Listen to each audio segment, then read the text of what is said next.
Alors bonjour à tous, nous voilà pour la deuxième partie de présentation de mon matériel. Donc je vous avais parlé de mes cannes spinning, donc en voilà une, voilà la toute première. En fait je vais vous en présenter trois, toutes les trois avec leur moulinet.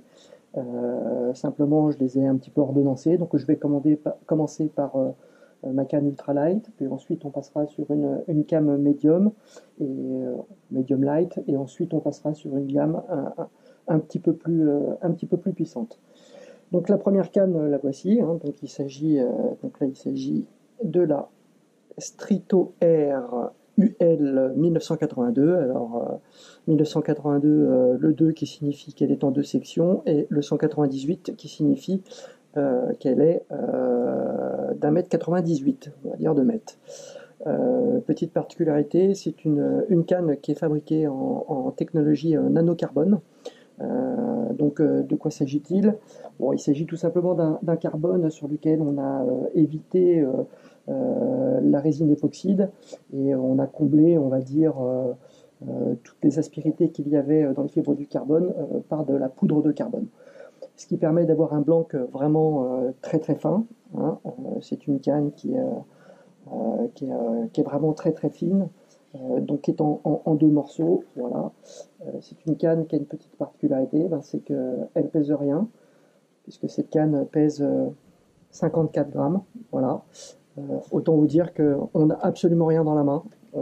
C'est une canne qui a d'une sensibilité extraordinaire, c'est une canne qui est plutôt raide, mais qui a une bonne réserve de puissance pour sa catégorie. La Strito Air est de la marque Conger.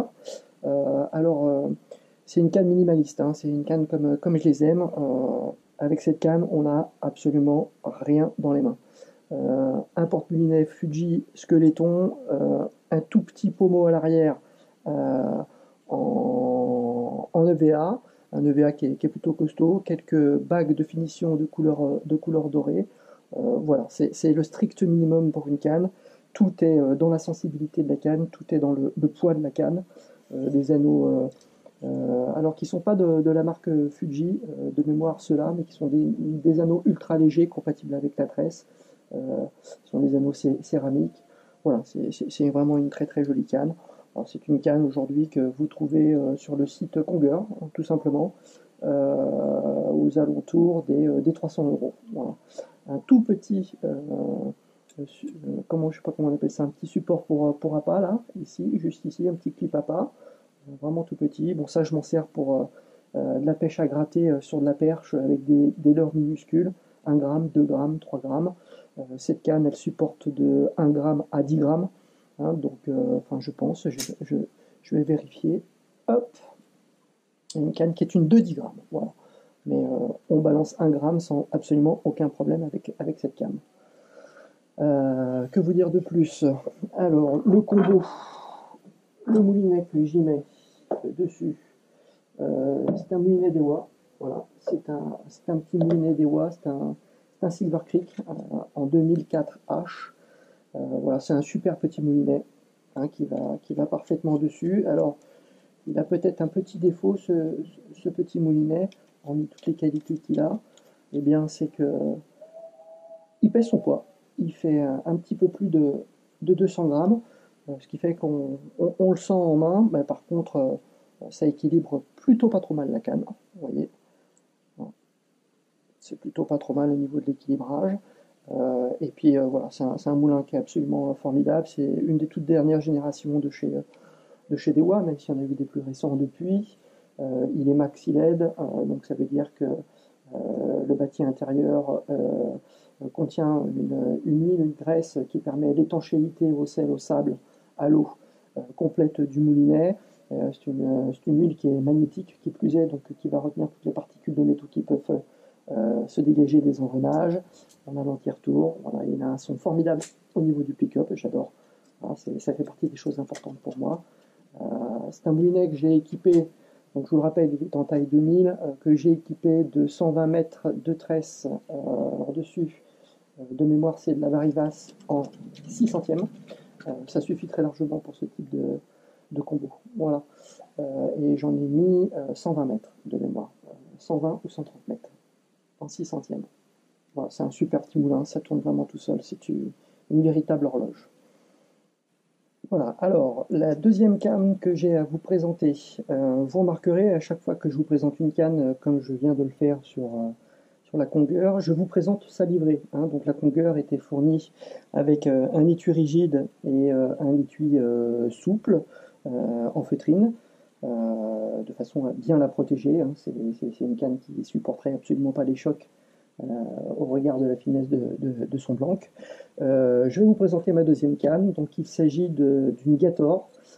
C'est la Baitfish, c'est une 8 pieds. Et c'est une canne, donc 8 pieds, ça correspond à 2,43 m de mémoire. C'est une canne dont la puissance lui permet une très très grande polyvalence. C'est une canne qui fait 3,20 grammes que j'utilise et qui est celle que j'utilise le plus. Je l'utilise surtout pour la perche, bien entendu, notamment pour la partie drop shot et la partie pêche en crankbait, parce qu'elle en a les qualités. Voilà, donc c'est une canne que j'ai achetée via un site qui s'appelle Canal Gratis, qui est un site suédois. Donc c'est un produit qui est designé en Suède, qui est fabriqué en Chine ou au Japon, enfin surtout, j'imagine, en Chine. Mais c'est une canne qui est d'une résonance absolument terrible par rapport à ses capacités. C'est une canne qui est assez longue, qui permet, y compris du bord, d'aller chercher en drop shot des tombants tout à fait sympathiques et de faire des animations qui vont bien. Voilà. Poignée entièrement du plomb, un porte-moulinet dédié par Gator, hein. C'est eux qui ont designé ce porte-moulinet, c'est pas du Fuji. Une toute petite partie en du plomb à l'avant de la canne. Toujours cette partie avec un accroche-leurre plutôt sympathique et relativement pratique pour une fois sur une canne. Voilà, j'espère que vous allez réussir à le voir. Petite gravure sur la partie qui est ici, qui est une partie donc, qui est spécifiée comme étant en titane. Voilà, ici, sur lequel il est marqué 8 pieds, 320 grammes, design in Sweden. Ça donne bien d'où elle vient. Voilà, c'est une magnifique canne qui a une petite particularité, avant que je l'emboîte, c'est d'avoir le bout du sillon blanc, ce qui permet d'avoir au-delà du côté sensation que l'on peut avoir avec la transmission du carbone, d'avoir un petit côté visuel aussi de ce qui se passe au niveau des touches. Et surtout, voilà, c'est un sillon qui est extrêmement souple, mais qui est très rigide et qui permet d'amortir les coups provoqués par le crankbait et d'avoir une très très bonne sensibilité lorsqu'on pêche en drop shot. Voilà, c'est une canne qui est plutôt sympa et pour lequel, dessus, j'y monte alors un petit moulinet qui s'appelle le Bradia.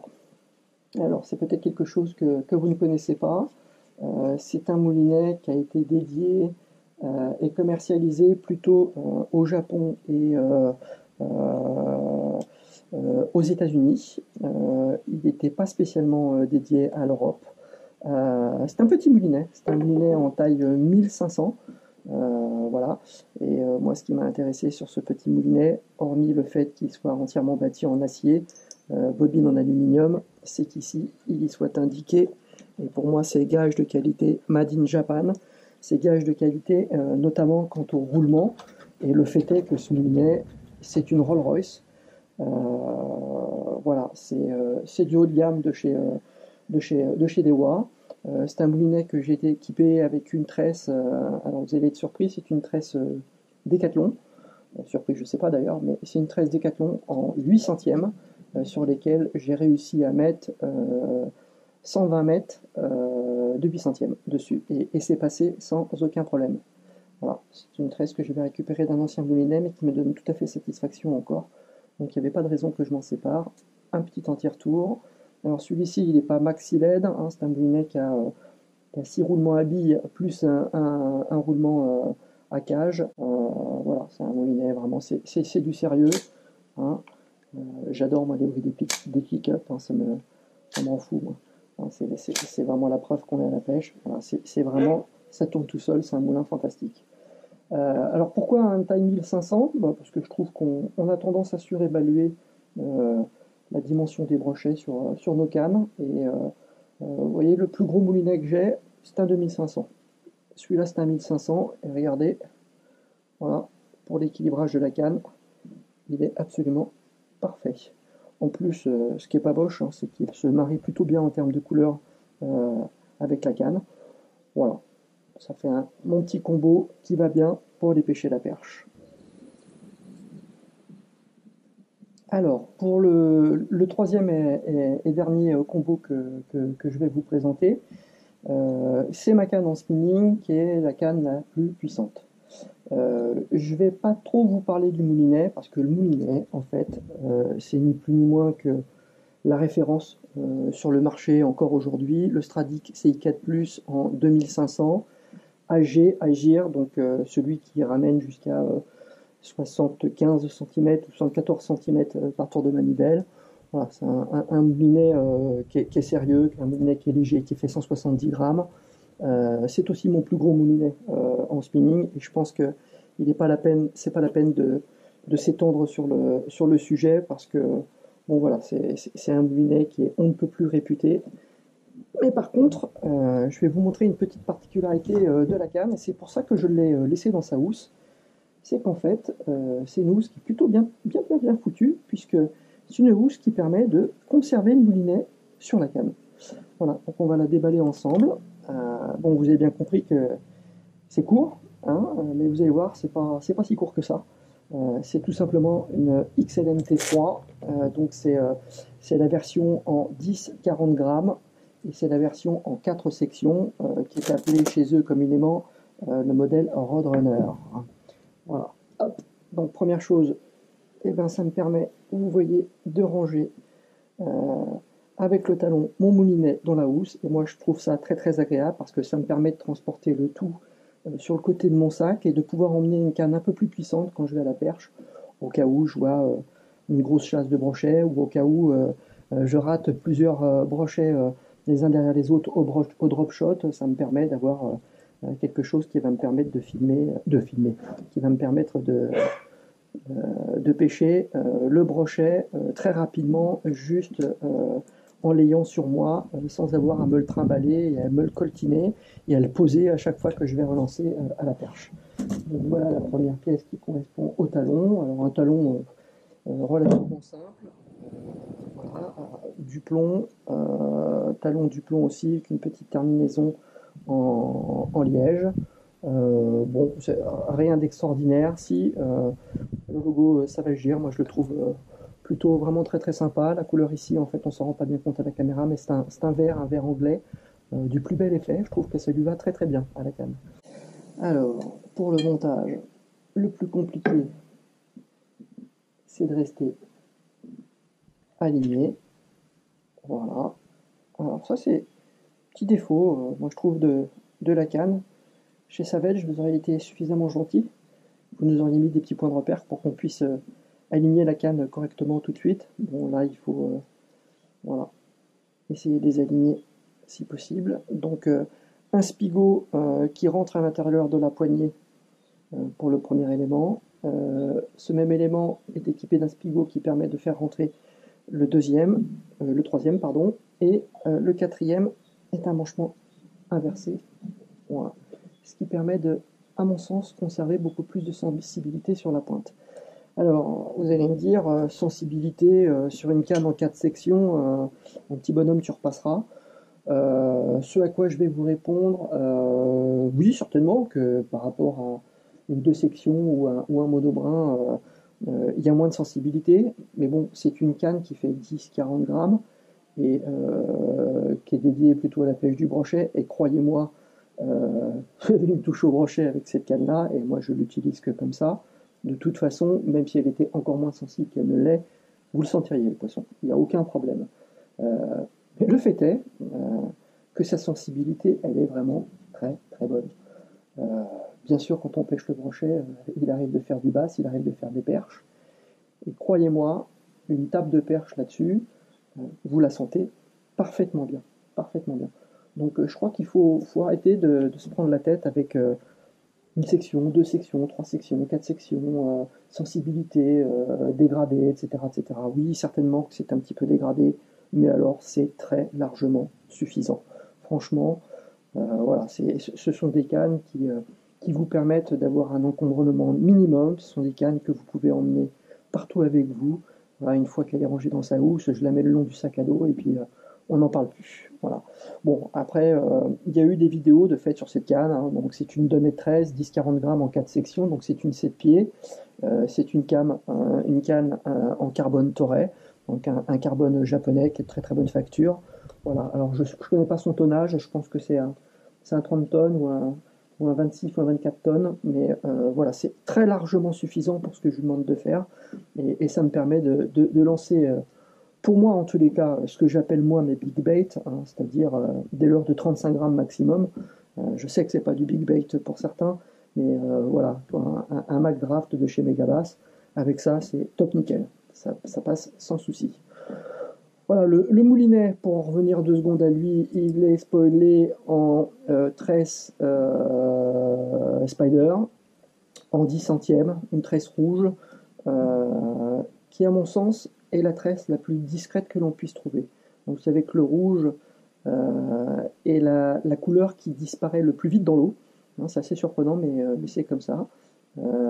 Et moi je la trouve vraiment très très bien. Alors, c'est une Spider, elle glisse parfaitement bien, c'est une tresse ronde, c'est une huile brin, la résistance elle est au top.